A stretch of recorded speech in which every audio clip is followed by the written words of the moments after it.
Madame, Monsieur, bonsoir. Ravi de vous retrouver pour un nouveau numéro de votre émission Le Point.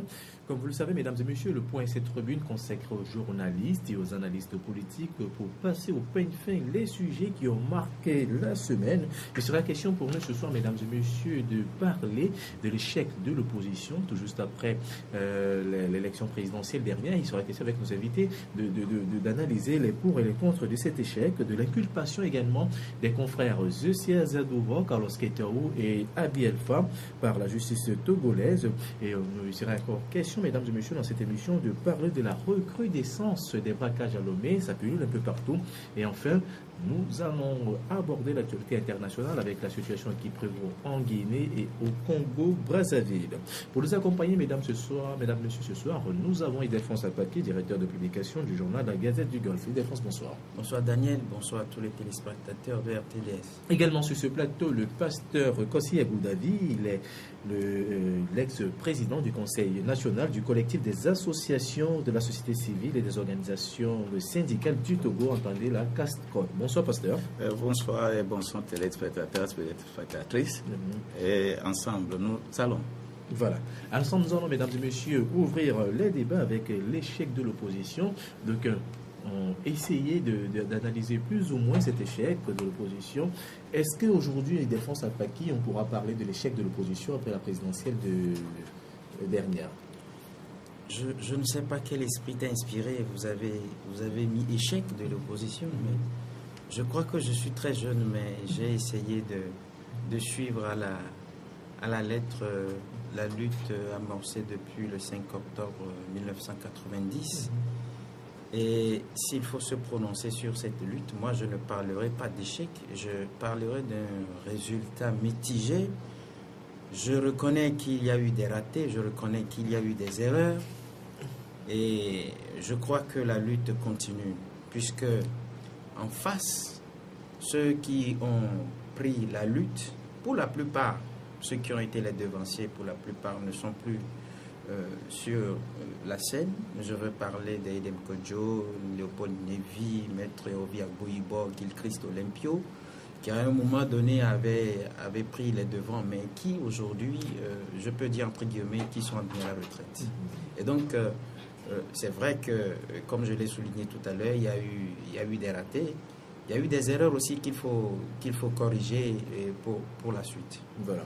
Oui, mais est-ce que quand on parle de raté, l'opposition promettait beaucoup de choses. Depuis la prise du pouvoir du général Yassine Yadema, ça fait longtemps que le même régime est au pouvoir, alors que l'opposition doit se battre pour aboutir à cette alternance. Aujourd'hui, on n'a pas cette alternance, on ne peut pas parler d'échec. Je reconnais qu'en politique, il faut un rapport de force. Mais est-ce que, justement, il y a eu ce rapport de force? C'est la grande question. D'un côté, on a un parti, entre-temps, qui était parti État, qui, après 90, est devenu un parti politique qui a rassemblé un certain nombre de citoyens, qui a tout ce qu'il faut. Ce parti, dès sa naissance jusqu'aujourd'hui, même si à un moment donné, on a fait semblant de transformer le RPT en UNIR, c'est le même système, puisque c'est les mêmes hommes qui sont là et qui font semblant de gérer le pays, tout comme si ce qui s'est passé hier n'est plus de mise aujourd'hui. Ce parti qui avait tout, l'armée, le pouvoir, l'Assemblée et presque toutes les institutions, en face d'une opposition qui pratiquement n'a rien. On peut parler à un moment donné de ce que l'opposition a manqué de moyens pour réaliser l'alternance. Mais aujourd'hui, quand moi je parle d'un résultat mitigé, c'est par rapport à la présidentielle d'avril dernier, où on sent que le peuple togolais, plus que jamais, a cette envie-là d'alternance. Voilà. Pasteur, vous partagez son point de vue, on parle de résultats mitigés ou d'échecs complètement, selon vous? Je remercie beaucoup votre personne, mon cher Daniel, ce jour, pour cette invitation. Échec ou mitigé, la politique globalement au Togo et en Afrique, on a les mêmes colorations. George Santayana disait, those who cannot remember the past are condemned to repeat it. Depuis 90, c'est les mêmes action-réaction, action-réaction, action-réaction. Et échec ou mitigé, Bilan mitigé. ça, moi j'aurais plus un regard très spirituel sur la situation au Togo. En réalité, nous avons tellement d'intellectuels au Togo, mais nous n'avons pas de sages. Il n'y en a pas de sages. C'est ça qui est le grand problème. Et l'échec, c'est pour la population. C'est la population qui se bat pour répondre ou satisfaire ses besoins, les besoins élémentaires, mais que le politique continue de phagocyter. Et à un moment donné, l'orientation ne plaît pas globalement à toute la nation. C'est pourquoi le regard politique que je peux envoyer ici n'est rien d'autre que l'échec spirituel, c'est-à-dire le non-attachement des individus à Dieu. Parce que la société, la politique se définit comment? C'est l'art de gérer la cité. C'est l'art de gérer la cité. Si c'est l'art de gérer la cité, en réalité, qui sont ceux qui gèrent mieux la cité? Ceux qui gèrent mieux la cité, Ce sont les hommes de Dieu. c'est les hommes de Dieu. Voilà. C'est les hommes de Dieu. Et si les hommes de Dieu donnent des directives et que les gens refusent délibérément, compte tenu de leur instinct, compte tenu de leur projet d'assouvir à des satisfactions individuelles, alors la société va souffrir. Oui, mais est-ce que si ces directives, par exemple, données par les hommes de Dieu ne sont pas acceptées même par les politiques, c'est pas dû au comportement que ces hommes de Dieu adoptent? Parce qu'on voit, par exemple, à la dernière présidentielle, on a vu certains hommes de Dieu verser de l'huile d'onction sur le portrait de certains candidats. Est-ce que ça donne encore une certaine crédibilité à l'homme de Dieu aujourd'hui? Justement, c'est là où il faut encore tirer la vague. Parce que je remonte très très loin. Et c'est un paradigme, un véritable paradigme qu'il faudra changer dans ce pays. Parce que le Togo n'a jamais été ensemble. Les Togolais n'ont jamais été ensemble. Depuis, avant l'indépendance, les Togolais n'ont jamais été ensemble. Il n'y a jamais eu un chef de file au Togo. Jamais. Nous avons tous appris dans l'histoire. Quand on prend Empire Songhai de Gao, c'est quelqu'un qui est devant, tout le monde est derrière. Voilà. Quand on prend le royaume d'Abomey, c'est quelqu'un devant, tout le monde est derrière. Quand on prend le royaume Ashanti, c'est quelqu'un devant, tout le monde derrière. Est-ce que vous voyez? Pour aboutir même à la colonisation, quand les Blancs étaient venus nous prendre là, le Togo, c'est quoi? On parle de la résistance des Kabières, résistance des Agotimais, résistance des Évé, résistance des Bassa, résistance des Kokomba. Et c'était individuel, c'est resté. Oui, c'était individuel. C'était individuel. Et cela permet déjà un paradigme d'individualisme qui se fonde sur des ethnies. Et c'est ça qui réjaillit aujourd'hui sur la politique. Bien sûr, ça se rejaillit sur la politique. Et ça se rejaillit dans tous les facteurs de la société. Et lorsque, oui, bon, voilà, on va permettre à Delphonse de réagir peut-être avant de continuer. Oui, j'ai suivi avec beaucoup d'intérêt le pasteur qui a parlé d'action et de réaction, qui a mis un accent particulier sur les intellectuels togolais. Oui. Vous savez que je suis très interloqué quand on parle d'intellectuels au Togo. Oui. En ce moment précis. Oui. Parce que intellectuels au Togo, nous n'en avons plus. Nous avons des diplômés. Les intellectuels dans un État, c'est ce que vous avez défini. C'est des gens qui arrivaient à un moment où l'État ou le pays est en ébullition qui sortent. L'exemple du Burkina Faso en Guilon. Vous voyez? Mais au Togo, aujourd'hui, nous avons remarqué que ceux que nous qualifions entre guillemets d'intellectuels sont devenus des épaves humains. C'est-à-dire, c'est des gens qui ont cousu leur bouche, qui ne parlent pas. alors que c'est eux qui devaient normalement provoquer le débat. Est-ce que Ils c'est encore provoquent le possible? débat. Parce que on sent... Voilà, allez-y, pasteur. Oui, vous voyez, vous me rejoignez. Vous savez, l'intelligence n'est pas sagesse. Oui. Nous avons des intellectuels au Togo, des gens qui ont appris, des gens qui ont amassé des choses dans leur tête. Et quand vous les rencontrez, et la même chose dans le corps ecclésiastique. Tout pasteur qui a appris la Bible dans la tête N'est pas forcément n'est pas pasteur. N'est pas pasteur.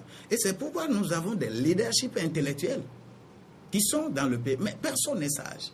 La sagesse, c'est autre chose. C'est tout comme l'image de Dieu est infinie. Mais la ressemblance de Dieu est unique. Vous voyez, c'est pour cela, l'intelligence s'apprend en emmagasinant des choses dans la tête, mais la sagesse, c'est l'application. C'est l'application. Au moment où tu arrives à l'acte, quand tu ressembles à quelqu'un, tu vas agir comme la personne. Quand tu as l'image de la personne, tu ressembles, tu es comme ça, en image, comme une photo. Mais il faut ressembler à l'être humain dans son entité spirituelle qui le connecte à Dieu. Parce que lorsque vous prenez un aimant, que vous mettez dans un ensemble d'épines, toutes les épines n'ont pas besoin de se coller à l'aimant, mais avant d'être avec l'aimant. Tout le monde va être ensemble. C'est la manière de fédérer, la manière de mettre en pratique ce qu'on appelle l'intelligence là que tu as acquise.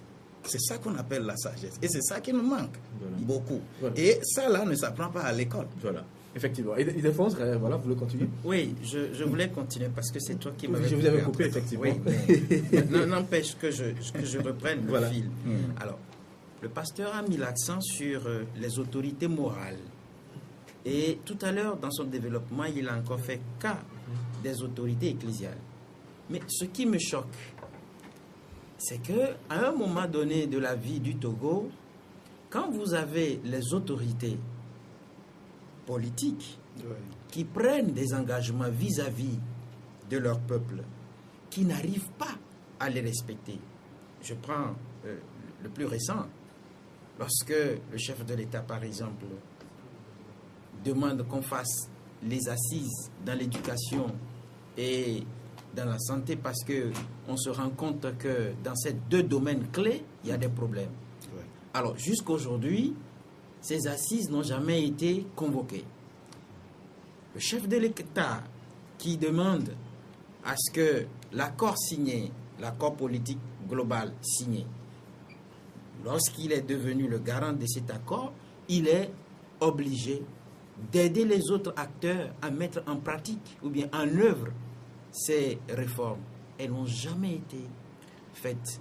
En d'autres termes, les 68 recommandations de la CVJR également, où l'État togolais, qui est régenté par le chef de l'État, a encore pris des engagements de mettre en application toutes ces recommandations. Cela n'a pas été fait jusqu'aujourd'hui.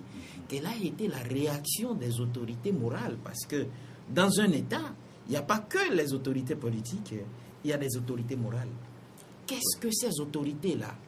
Parce que si je me réfère un tout petit peu à la Bible, voyez que David, quand il a pris la femme de son frère, le prophète Nathan n'a pas attendu pour le dénoncer. Il a pris sur lui tout le courage qu'il faut pour le dénoncer. Et dans toute l'histoire chrétienne, on a vu des voix qui se sont élevées pour dénoncer l'injustice, pour dénoncer l'arbitraire, pour dénoncer la violation des droits de l'homme. Mais qu'en est-il au Togo? Parce qu'aujourd'hui, on a axé la lutte sur une lutte spirituelle, si je peux le dire, parce que les politiques n'entendent pas les spirituels. Mais encore que, il faut que ces spirituels-là, ces hommes de Dieu-là, donnent des bons exemples, soit des exemples et optent pour le courage. Parce que s'il n'y a pas le courage, qu'est-ce qu'on peut faire? Voilà pourquoi je me dis, c'est vrai que la lutte, vaille que vaille, est menée, mais encore que ces autorités morales prennent leurs responsabilités, surtout au Togo, puisque l'immoralité a gagné toute la vie togolaise. Oui, voilà, les autorités morales ont pris leurs responsabilités par rapport à la veille de la présidentielle dernière. Ils ont appelé, par exemple, le chef de l'État à opter pour des réformes, pour l'apaisement, mais cela n'a pas été attendu, on a l'impression. Vous savez, je ne prends pas la parole comme ça, mais je peux vous citer des références africaines. Je prends par exemple Monseigneur Laurent Mosengo, voilà, de la RDC, voilà, qui a dit à Kabila, vous n'avez pas gagné les élections parce que justement l'Église catholique de la RDC avait des délégués dans les bureaux de vote et sont revenus avec et les procès-verbaux et les fiches de résultats. Il s'est bataillé jusqu'aujourd'hui. Je prends l'exemple de Monseigneur Ouedraogo du Burkina Faso. Mais c'est des icônes. On sait très bien que ces gens-là ont pesé de tout leur poids dans la balance. Il ne suffit pas d'interpeller le chef de l'État et de lui dire mais il faut conduire la lutte. Voilà. Oui, vous savez, je suis très content pour ce débat et pour cette orientation-là. Tout simplement parce que je commençais une analyse qui avait été arrêtée en chemin, et cette analyse liée à nos ethnies, à nos cultures. Est-ce que vous avez réellement ce nationalisme qui est un nationalisme spirituel? Je ne parle pas de religion, parce que je ne suis pas avec religion. C'est la religion qui tue. C'est la religion qui crée des problèmes. Quand on parle, on dit que quelqu'un est serviteur de Dieu, il n'est pas nécessairement lié à une religion, parce que c'est des hommes qui créent des religions. Dieu n'a créé aucune religion sur la terre. Est-ce que vous voyez? J'ai été président du Conseil national de la société civile. Ce qui m'avait amené là-bas était terrible. Mais le Togolais est très, très, très imperméable aux choses qui doivent avantager le pays. Et il faut le savoir que il y a toujours ces deux pesanteurs. Les deux pesanteurs, nos cultures sont là, et à la communauté internationale qui rive les choses par le truchement des loges franc-maçonnes. Et lorsque vous n'êtes pas capable de marcher selon le rythme de cette communauté internationale, vous avez des problèmes. Ça, il faut que on le sache.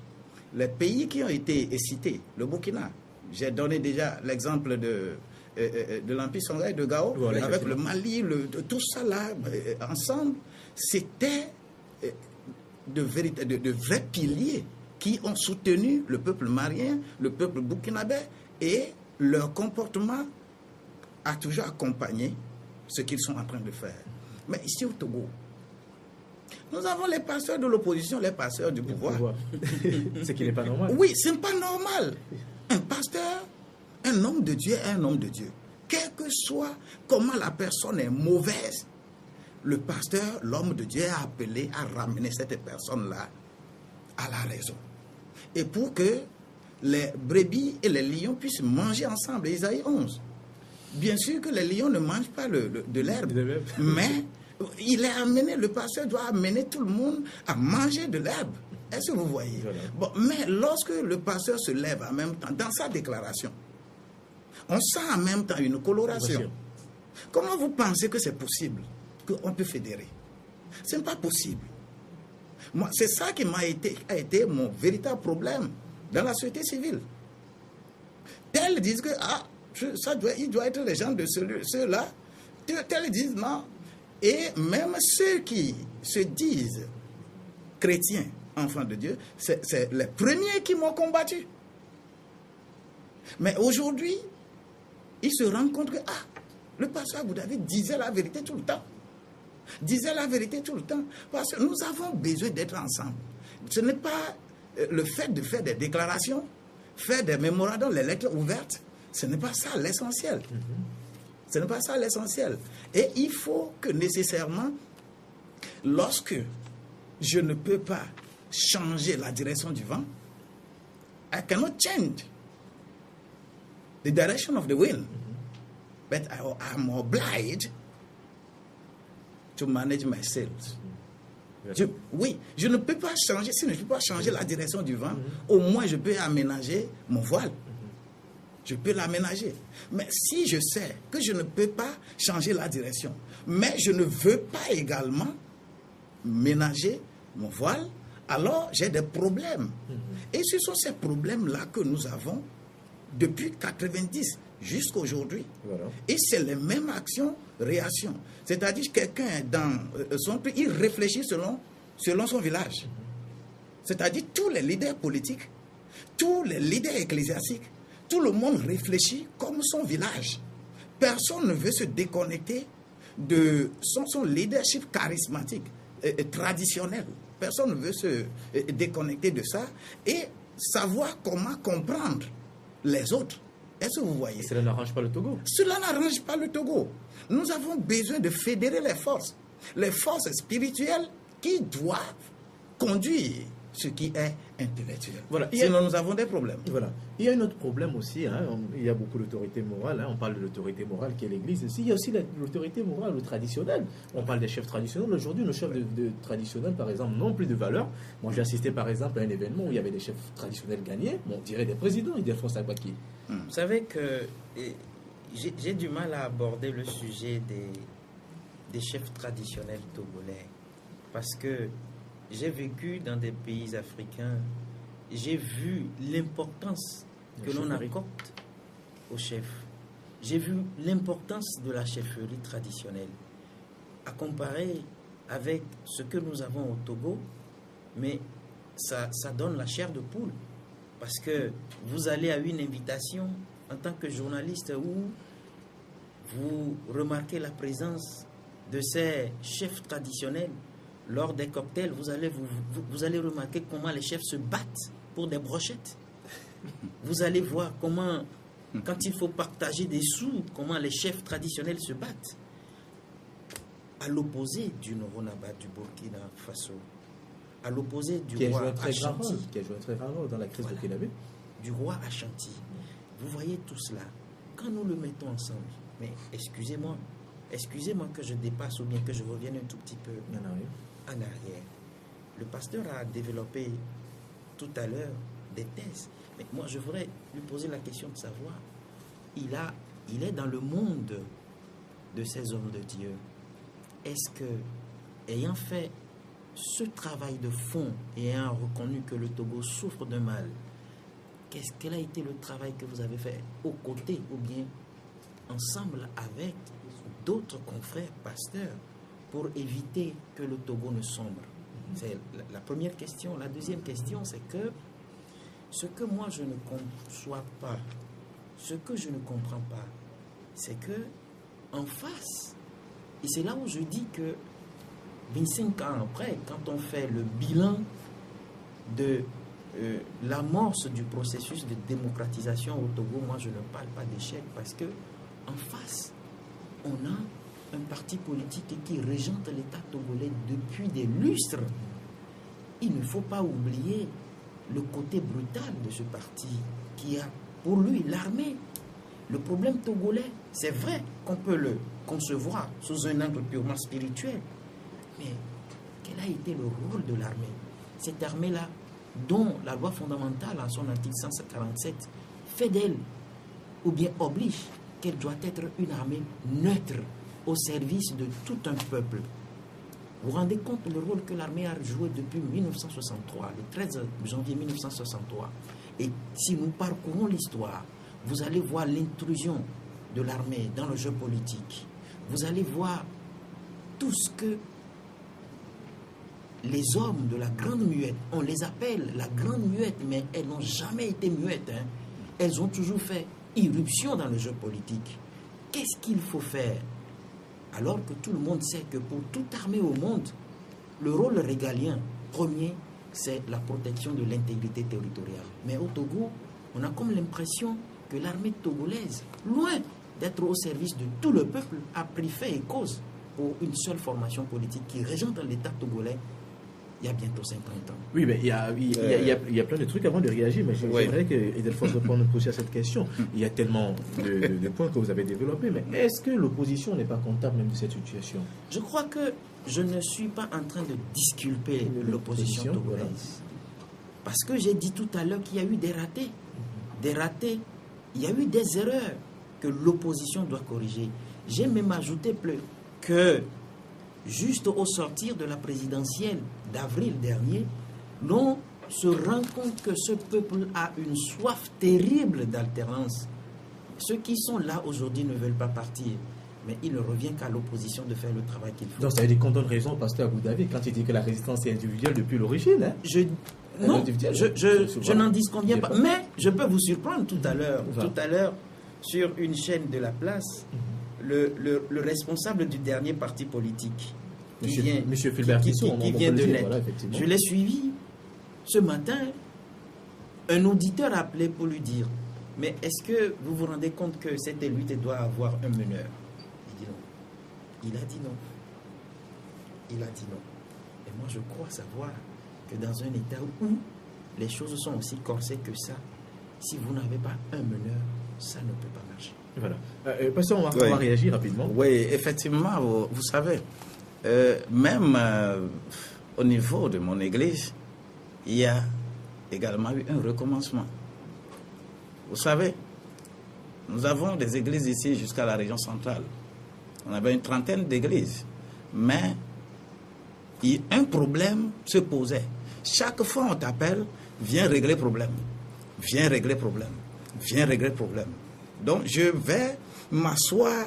Il y a un exemple qui m'a toujours marqué, est que dans une église, je suis parti m'asseoir à 19h, ça fait demain à 15h, pour résoudre des problèmes de l'église. Et qu'est-ce que j'ai constaté après?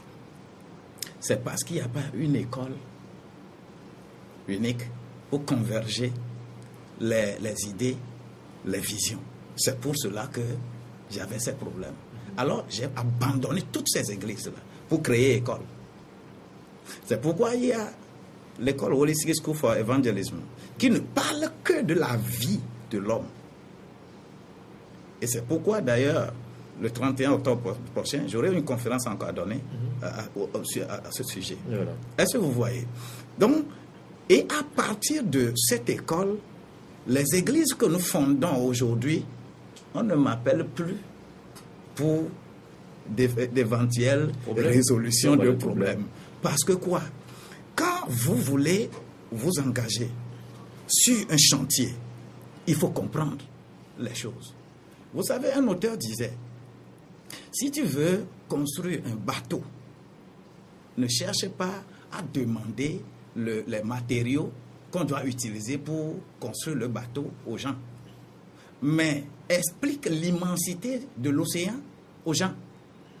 Explique-leur comment l'océan peut faire du mal. Comment l'océan peut faire ceci, peut faire ceci, et les obstacles qui sont dans l'océan. Et les gens seront motivés davantage à chercher les moyens pour que ce bateau soit construit. Est-ce que vous voyez? Donc, vous voyez, dans mon pays, j'ai été interpellé pour qu'est-ce que je fais? Voilà ces premières actions. Et nous formons des gens dans ce sens-là pour continuer. C'est un travail de longue haleine. Oui, mais ça commence toujours de quelque part. Vous savez, le socialisme en Afrique, comment le socialisme est venu en Afrique? Dans les années 70, les gens avaient même honte d'aller en Union soviétique. Parce que ce n'est pas milliers que chaque année, la République socialiste soviétique accueillait des gens. Pour les étudiants africains, venez étudier. Et quand vous allez, on vous inculque leur mentalité. C'est eux qui sont revenus pour créer ce qu'on appelle le socialisme. Et ça a activé ce qu'on appelle la guerre froide, qui n'est rien d'autre que la continuité du problème de l'armée. C'est la guerre froide. Parce qu'avant les indépendances, la guerre froide était. Et tout juste à l'indépendance, tout ce qui s'est passé, les coups que nous avons, comment l'appelle-t-on, observés de part et d'autre, c'est la guerre froide. C'est la puissance extérieure qui se base sur nos terrains. C'est la guerre froide. Et lorsque cela est continué de cette manière, il faut que les chefs d'État installés répondent réellement à l'inspiration de ces deux puissances, c'est-à-dire le bloc capitaliste et le bloc socialiste. Est-ce que vous voyez? Et tout le monde a été formé à cette école-là. Les capitalistes disent que non, non, non, non, non. Les socialistes disent que non, non, non, non. Donc chaque obédience va constituer son armée en conséquence. Et si jamais, dans un pays capitaliste, toi tu veux réfléchir comme un socialiste, mais c'est normal qu'on te fasse quelque chose. Ça, c'est l'idéologie qui continuait. Et maintenant, lorsque nous crions le discours de la bolle, et on dit que maintenant il faut faire démocratie, il faut faire démocratie. Un changement, ce n'est pas dans la rue. Il faut apprendre l'art militaire. Ça, c'est évident. Hein? Le lion est très féroce dans la brousse, mais on arrive à l'attraper vivant. Est-ce que vous voyez? Mais lorsque le langage qui sort de la bouche de celui qui veut changer, quand le langage ne va pas, il est évident que je tiens mon coucoupe en main. Donne le coucoupe. Donne le coucoupe. Mais si tu donnes, je vais te trancher la tête avec. Je vais te donner. Non, non. Non, je te trancherai la tête premièrement. C'est les réactions là qu'on constate dans notre pays. Nous avons besoin de ramener la balle à terre. Et c'est une affaire spirituelle. Accepter l'autre, c'est difficile d'accepter l'autre si tu n'as pas un cœur d'acceptation. Mais moi, ma Bible me dit dans Romains 12, verset 18, que s'il est possible, autant que cela dépend de vous, sois en paix avec tous les autres. Sois en paix avec tout le monde. Mais si tu ne peux pas brader une partie de ta personne à cause de la population qui est là, et que l'intérêt que tu as, tu veux forger, tu veux construire le bateau, qu'on dise que c'est toi qui as construit le bateau, c'est toi qui as construit le bateau, eh bien, il est évident que les situations vont toujours s'empirer. Est-ce que vous voyez? Le pouvoir en face, sachant que cette bataille va se ranger au niveau de l'opposition, le pouvoir sait comment jouer le jeu. En jouant comment? Quand on fait adopter des tests, que bon, il y a chef de file de l'opposition, c'est une excitation. C'est une excitation à la division de l'opposition. On doit le savoir. On doit le savoir. Quand moi, je suis maintenant chef de file, j'aurai des privilèges, j'aurai des privilèges. On connaît en profondeur la division du peuple togolais, l'individualisme du peuple togolais, fondé sur les ethnies, fondé sur les cultures que nous avons, que nous activons davantage avec les fêtes traditionnelles, que nous organisons un peu partout. Chacun se retrouve dans son identité. Ça, c'est mon identité. Et c'est difficile. Mes amis, j'ai fait une étude sur toutes les ethnies du Togo, ce que j'ai soutenu au Singapour, le comportement de toutes les ethnies au Togo. Je sais ce que je peux te dire sur chaque ethnie sur ce pays. Et ce qu'il faut dire, ce qu'il faut dire à chaque ethnie et ce qu'il ne faut pas dire à chaque ethnie. Il y a des ethnies, on ne le dit pas certaines choses, mais tu peux le dire ailleurs. Mais si tu le dis, il faut le savoir que toi-même, tu te crées des problèmes. Est-ce que vous voyez? Donc, c'est pour nous dire que nous devons tout faire pour connaître chacun de nous avant de pouvoir avancer. Voilà. Sinon, les développements intellectuels que nous faisons là, nous faisons des développements pour un groupe zéro. Voilà, il défonce.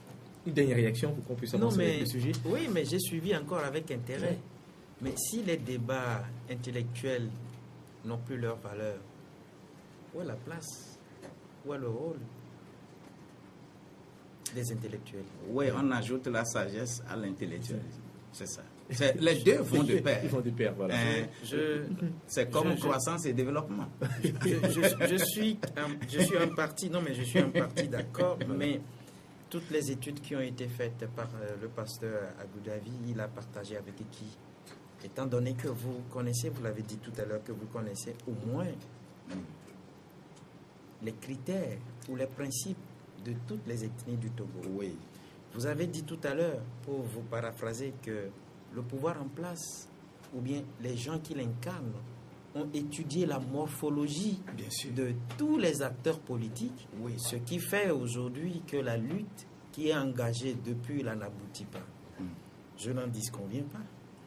Mais là, en tant qu'homme de Dieu, quelle a été les actes, quels ont été les actes que vous avez posés? Non, mais Pour Ildefonse, on va avancer parce que l'homme de Dieu, on va te demander les actes de Dieu, effectivement. On va avancer, chers invités. Vous, si vous permettez, on va avancer avec le terrain, la justice togolaise ou la presse togolaise qui est une nouvelle fois inquiétée par la justice togolaise. Nous avons appris le jeudi dernier, n'est-ce pas, que nos confrères Zesazia Douvor de Liberté, Carlos Keterou de l'Indépendant Express et Abi Elfa du journal Le Rendez-vous inculpés par la justice togolaise. Ildefonse, vous avez connu un peu, vous connaissez un tout petit peu le sujet. De quoi il s'agit concrètement? Oui, je crois que les trois confrères Zesazia Douvor, Carlos Keterou et Abi Elfa ont écrit et fait publier dans les colonnes de leurs journaux respectifs un papier sur un détournement d'argent d'un montant de 10 milliards que les ministres Ayassor et Femmes et Ayassor auraient détourné dans la construction des routes. Je crois que cette affaire a commencé avec une convocation à la HAC, puis après devant les officiers de police de la direction centrale de la police judiciaire. Et hier, ils ont été présentés par devant le doyen des juges d'instruction qui les a inculpés pour avoir publié de fausses informations et d'avoir diffamé le ministre Oté Ayassor.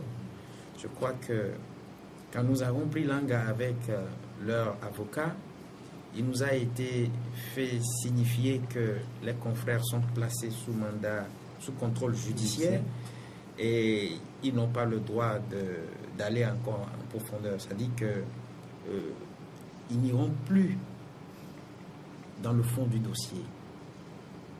Bon, maintenant, la grande question est de savoir qu'est-ce que cela relève, qu'est-ce que cela réserve, puisque après cette première comparution, il y aura une deuxième comparution où on ira dans le fond du dossier. Mais ce qu'il y a lieu de retenir, c'est que ils ont été inculpés, mais leur culpabilité n'est pas pour autant prouvée, puisque l'avocat nous a fait signifier que au bout d'un jugement, il peut y avoir culpabilité. Donc, il faut que le procès tienne pour qu'on sache réellement si les inculpés ont raison ou pas. Donc, ce qui me fait froid au dos, c'est qu'il faut le relever aussi, c'est que depuis un certain nombre, depuis un moment, certains journalistes que l'on qualifie d'être critiques à l'endroit du pouvoir en place font l'objet de toutes les tracasseries. Vous rappelez ce documentaire qui a été publié sur la prison civile et que les confrères, au lieu d'être entendus par l'institution de régulation de la presse, ont été entendus par les services de renseignement. Et puis après, c'est le cas Abi Alpha et Zesazia Douvor. Et après, un troisième. Donc, je crois que c'est des actes qui n'encouragent pas les autorités publiques togolais, surtout pour un simple documentaire qu'on ait pris la décision d'écouter les journalistes par le service de renseignement alors que l'institution de régulation de la presse est là pour jouer son rôle. Je crois que c'est un recul de la liberté de presse. Recul de la liberté d'express. Pasteur Agoudabi, vous suivez forcément la presse togolaise parce que vous devez aller régulièrement. Alors, quel regard portez-vous sur ce fait? Oui, très bien. Vous savez, l'environnement togolais est beaucoup plus attiré par le sensationnel. Le sensationnel et non l'instructif. Tu vois une presse, tu vois un bon titre, tu commences à fouiller, l'analyse n'arrive pas à terme. Et c'est toujours un problème. Le sensationnel est mis comme ça comment l'appelle-t-on, au vu aussi de tout le monde. Est-ce que c'est propre à la presse togolaise? Oui. Mais non, mais quand il y a la presse française et même américaine aussi aime le sensationnel. Bien sûr, toutes les presses doivent avoir, on l'appelle, comment vous l'appelez, titre là? La une. À la une, qu'on nous envoie à chaque fois sur nos trucs, ces textos, que ce soit Le Point, que ce soit Figaro, que ce soit tout ça là, on nous envoie. Le sensationnel, vous savez, nous sommes dans un pays où on a besoin, je vais toujours revenir sur la base, on a toujours besoin d'éduquer la base. Mais lorsque la presse se lève, ce n'est que pour dénoncer, alors que les gens là, ils ont la force. Ayant la force, ils vont continuer à faire ce que vous ne voulez pas. Oui, mais est-ce que c'est pas bon de dénoncer alors qu'il y a des choses qui se passent? Bien sûr. Par exemple, ce sujet, il y a beaucoup d'éléments, mais... Mon ami avait parlé du roi David. De quelle manière Nathan avait dénoncé? Le rôle que Nathan avait joué, c'est le même rôle que Jean le Baptiste aussi a joué. Est-ce que vous voyez? Le rôle que Nathan avait joué, le roi s'est abaissé et a réellement pleuré à Dieu. C'est le psaume 51 que tout très bon catholique doit savoir réciter. Mon Dieu, dans ton nom. Est-ce que vous voyez? Alors que c'est le même rôle que Jean le Baptiste va jouer dans le Nouveau Testament. Lui, on lui a fait quoi? On l'a décapité. C'est-à-dire, une chose est vraie et la manière de transmettre est aussi autre chose. Voilà. C'est tout à fait normal. Hein? Donc, quand vous voulez changer une situation, il faut chercher les stratégies appropriées. Et les stratégies appropriées là, doivent être dans notre balance. Parce que l'homme, dans son entité, est né orgueilleux. Tout être est né dictateur. Aujourd'hui, Voilà. Oui, c'est parce que aujourd'hui, toi, tu n'es pas à cette situation-là, voilà, que tu penses que l'autre là, il fait trop mal. Voilà. Mais qui sait, quand tu auras la même position, qu'est-ce que tu feras? Et tout Togolais, dans son entité, nous ne voulons pas parler de la succession, par exemple, des premiers ministres. De localités, avec les changements, les impacts qu'il y a sur l'administration en général, le pays en général. Est-ce que vous voyez? Chacun, dans son aisance, veut ajouter quelque chose à la chose. Mais le journalisme doit amener les gens davantage à comprendre leur base, à comprendre pourquoi quelqu'un est en train de poser une action donnée. Il y a des journalistes qui m'ont invité, j'ai décliné. Je vous dis, dans ce pays, il y a des journalistes qui m'ont invité sur antenne. J'ai dit non, que je ne viens pas là-bas parce que tu ne sais pas poser de questions. Tu ne sais pas poser de questions. Je ne viendrai pas là-bas. Donc, c'est que nous sommes privilégiés alors. Vous voyez, voilà. Donc l'orientation du débat doit plutôt donner à la majorité des téléspectateurs, des téléspectatrices, à comprendre quelque chose d'important. Qu'est-ce qui peut amener la fédération, qu'est-ce qui peut amener les gens à être ensemble? Ça là doit plutôt être notre motif. Et le journaliste doit jouer ce grand rôle-là. Ce grand rôle est très important pour le journal. La communication. Voilà. Et Delphonse, on a l'impression que le journaliste ne dénonce pas bien. Non, mais avant de répondre à la question, dans le développement du pasteur, il a effleuré un point qui me semble un tout petit peu flou. Quand il dit tout homme né orgueilleux, ou bien tout homme né dictateur. Mais la philosophie nous dira le contraire.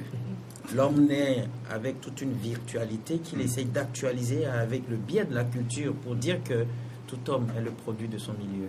C'est là où je ne suis pas d'accord avec vous. Oui, l'autre aussi dirait que l'homme naît bon et c'est la société qui le corrompt. Voilà. Mais l'autre dirait l'adolescent trouve dans le groupe une convergence de sentiments qui le réconforte. Le groupe apporte beaucoup, mais n'exige rien en échange. Voilà. On va continuer défense avec La question. oui, est-ce que la presse togolaise ne dénonce pas bien? Mais c'est notre rôle quand même de le faire. Je crois que nous arrivons à faire ce que nous pouvons. Et je suis d'accord en partie de ce que la presse fait le sensationnel. Ça, il faut le dire honnêtement. Mais là où je suis un tout petit peu gêné, c'est qu'on nous dise que il ne faut pas dénoncer pour dénoncer. C'est là où on nous dit il faut savoir dénoncer. Je donne un exemple avant qu'on l'aborde. Voilà. Je vais un tout petit peu anticiper. Il y a eu des assassinats dans ce pays. Oui. Il y a eu des braquages dans ce pays. La dernière en date, C'est de l'aéroport? c'est celui Non. de notre confrère Abi Alpha. Ah, ok. 2 jours avant qu'il le comparaisse par devant le juge d'instruction, il a reçu la visite des braqueurs. Mais bien avant, quand je fais allusion aux assassinats, est-ce que vous vous rendez compte que dans ce pays-là, je prends juste l'exemple de M. Joachim Atouti Agoubli, qui a été retrouvé mort sur la plage. Mais la responsabilité de cet assassinat incombe en premier lieu aux autorités togolaises. Parce que c'est un citoyen togolais qu'on a retrouvé, et de surcroît, Un homme politique. un homme politique qu'on a retrouvé mort sur la plage. Elles ont pris leurs responsabilités en communiquant sur l'affaire et en nous disant que les enquêtes se poursuivent. Jusqu'aujourd'hui, on n'a jamais eu écho des résultats de cette enquête-là. Mieux, un 12 janvier 2013, la capitale a été alertée de l'incendie du marché d'Adaoulato. Des deux marchés, des deux grands marchés de Lomé. Mais les autorités togolaises ont ouvert des enquêtes. Jusqu'aujourd'hui, on n'a pas situé la responsabilité des auteurs et des commanditaires. Plus grave, c'est que à l'aéroport, un lieu sensible, pendant plus d'une quarantaine de minutes, on a tiré à armes lourdes, très lourdes. Et jusqu'aujourd'hui, les autorités ont dit les enquêtes se poursuivent. Elles n'ont jamais abouti. Comment voulez-vous que la presse, en parlant de cette irresponsabilité, entre guillemets, des autorités togolaises, n'aille pas en profondeur? Parce que ça fait mal. Ça fait mal parce que aujourd'hui, et les assassinats et les braquages continuent de plus belle. Et ce qui est grave dans tout ça, c'est qu'il y a perte en vie humaine. Vous voyez, quand la presse en parle, par exemple, l'affaire des incendies des marchés, la science n'est pas arrivée à pénétrer le phénomène d'envoûtement, même de miracle, parce que la science est sceptique là-dessus. Elle a des limites. Mais quand un ministre de la Sécurité nous dit au cours d'une conférence de presse que les auteurs de cet incendie-là se sont retrouvés au cimetière Kamalodo, ont fait des incantations, se sont volatilisés dans la nature pour aller incendier un marché, mais on tombe des nues. Vous voyez, quand la presse se met à dire tout cela, mais on nous dira qu'on est en train de faire qu'on n'a pas eu l'art de dénoncer. Je vous dis qu'il y a eu perte en vie humaine. Oui. Voilà, et je pense que c'est avec ce développement qu'on va aborder notre chapitre de l'actualité. On va parler de la recrudescence à présent des braquages à Lomé. Ces braquages pilules, hein. On s'inquiète de cette situation, vu que nous avons des militaires maintenant partout à Lomé, nous avons la police de proximité, mais on continue à être braqué à Lomé. Je ne sais pas si vous êtes au courant également du phénomène. Oui, bon, vous savez, en réalité, la criminalité est un indice de développement. D'abord, la criminalité est un indice de développement et les grandes villes ont toujours la recrudescence de la criminalité. Et c'est pour cela que l'État doit assurer la sécurité des citoyens. Mais vu ce que nous avons constaté jusqu'à aujourd'hui, est-ce que l'État incarne réellement la population? C'est la grande question qu'il faut se poser. Parce que c'est une hégémonie qui est là, où les plus puissants vont agir et phagocyter les plus petits. Et c'est ça qui explique d'ailleurs le niveau même des salaires, des revenus du pays. Parce que quand vous êtes riche, vous aurez à mener des actions. Voilà. Hégémonie dans tous les sens. Dans tous les sens. Est-ce que vous voyez? Donc, la personne est forte. C'est pourquoi on nous dit que pour arriver à bon port, il faut plutôt œuvrer pour ce qu'on appelle la décentralisation. Est-ce que vous voyez? La décentralisation, si réellement les populations prenaient en main leur sort, leur destinée, la sécurité va être beaucoup plus cernée. Mais au niveau de l'État, on ne sait pas qui a incendié, mais comment l'appelle-t-on? Les deux marchés. Moi, à Abu Dhabi, je ne sais pas. Mais tout ce que je sais, le volet spirituel ne peut pas être dissocié. Parce que j'avais développé, même dans des journaux, beaucoup plus dans ce pays, l'agissement du chiffre 13. Oh, oui, effectivement.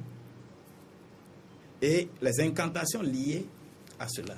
Même quand je lis dans la presse, je ne sais plus le numéro, et qu'on dit que le dimanche, le 13 septembre, ou bien 13 septembre, autour de 13 heures, un accident s'est produit et il y a 13 morts, 13 blessés.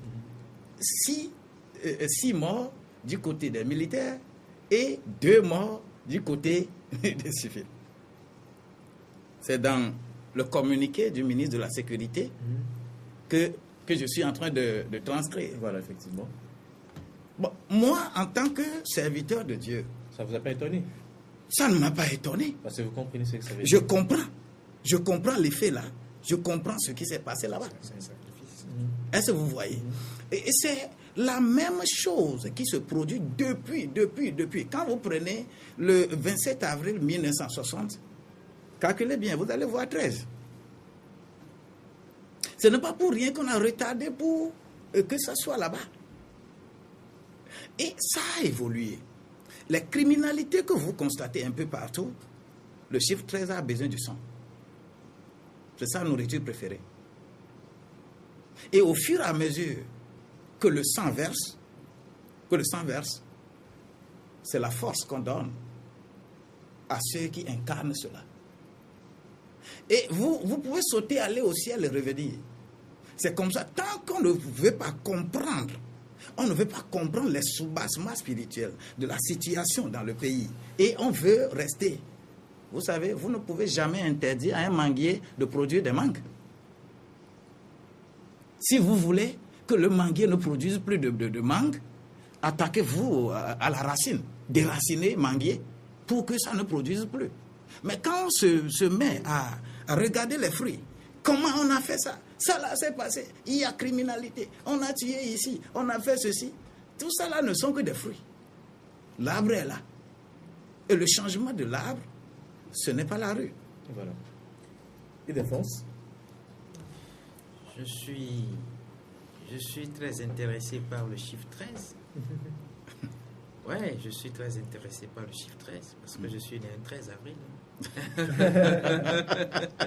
Ça, on en parlera beaucoup. Je crois tout que comme moi, je suis né le 13 décembre. je crois que tout le développement qui a été fait tout à l'heure par le pasteur David doit avoir un peu de signification. Quand on se rend compte que tout juste après l'élection d'avril dernier, on avait voulu pousser les gens encore dans les rues et on a fini par comprendre aux côtés des personnes avisées qu'il ne fallait pas mettre les gens dans la rue pour verser du sang. J'ai pu comprendre. Maintenant, par rapport... Je ne vous intercepte pas. Quand vous avez parlé de négociation, bien de quoi là, comment on l'appelle, pouvoir-opposition là. Oui, c'est le dialogue. Le dialogue. Vous allez constater que quand on dit on veut dialogue. Le premier est convoqué quand? Le 13 mars. Et quand vous êtes là, vous tergiversez. Pour le deuxième, c'est 13 avril qu'on convoque. C'est-à-dire, c'est pour... Vous savez, les valeurs spirituelles, si vous ne voulez pas rentrer dedans, vous ne voulez pas comprendre, vous allez toujours vous heurter à des choses que vous n'allez pas comprendre. Oui, on peut comprendre, on peut comprendre parce que vous savez que tout juste après cette élection-là, quand l'explosion a eu lieu à Ouassem, on s'est rendu compte qu'il y avait quelque chose qui n'allait pas. Mais là, par rapport au braquage dont nous avons fait cas tout à l'heure, j'ai toujours dit, je ne comprends pas pourquoi tous les ans il y a recrutement dans les services de sécurité, dans les forces de l'ordre et un peu partout. Il y a recrutement. Mais nous avons poussé loin nos investigations. Personnellement, j'ai interpellé des députés là-dessus.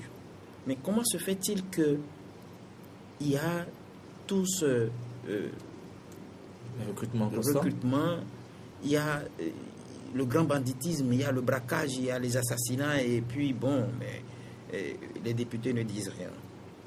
Et les députés m'ont dit, nous avons interpellé les responsables de la sécurité, à savoir le ministre de la Sécurité, le ministre de la Défense. Mais aujourd'hui, le ministre de la Défense, ça va être le chef de l'État lui-même, puisque le ministère est attaché à la présidence de la République. Effectivement.